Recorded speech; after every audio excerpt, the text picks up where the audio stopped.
बिहार की राजनीति नए अध्याय की दहलीज पर खड़ी दिख रही है। लंबे समय से जारी अटकलों और प्रतीक्षा के बाद मुख्यमंत्री नीतीश कुमार के पुत्र निशांत कुमार के सक्रिय राजनीति में आने की संभावना अब वास्तविक रूप लेती नजर आ रही है। एक दो दिनों में स्पष्ट हो सकता है कि उनका राजनीतिक सफर किस रास्ते में शुरू होगा। राज्यसभा के जरिए सीधे बिहार की सक्रिय सियासत में उतरकर, जी हां, बिहार से राज्यसभा की 5 सीटें खाली हुई हैं और निर्वाचन प्रक्रिया जारी है। जनता दल यूनाइटेड के हिस्से में 2 सीटें हैं।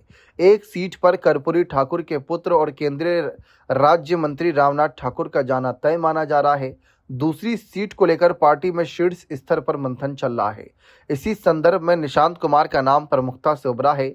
यदि उन्हें राज्यसभा भेजने का निर्णय होता है तो उनके राजनीतिक भविष्य की औपचारिक शुरुआत इसी हफ्ते हो सकती है।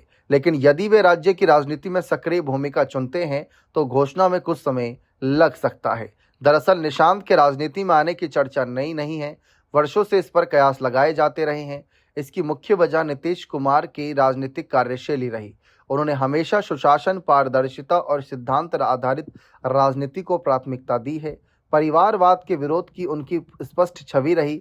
यही कारण था कि अब तक उन्होंने अपने पुत्र को सक्रिय राजनीति से दूर रखा, परंतु राजनीतिक परिस्थितियों से संचालित होती है। जदयू के शीर्ष नेताओं को लंबे समय से महसूस होता रहा है कि पार्टी के भविष्य और संगठनात्मक स्थिरता के लिए नया नेतृत्व उभरना चाहिए।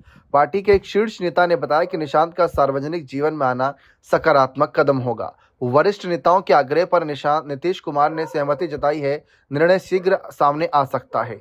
यदि निशांत राज्य की राजनीति में सक्रिय भूमिका चुनते हैं तो उनके लिए विधान परिषद का मार्ग खुला है। जून में बिहार विधान परिषद की 9 सीटें खाली हो रही हैं। ऐसी स्थिति में उन्हें विधान परिषद का विधान पार्षद बनाया जा सकता है। इससे उन्हें प्रशासनिक और राजनीतिक अनुभव प्राप्त करने का अवसर मिलेगा। तब तक संगठन में उनके लिए उपयुक्त जिम्मेदारी तय की जा सकती है।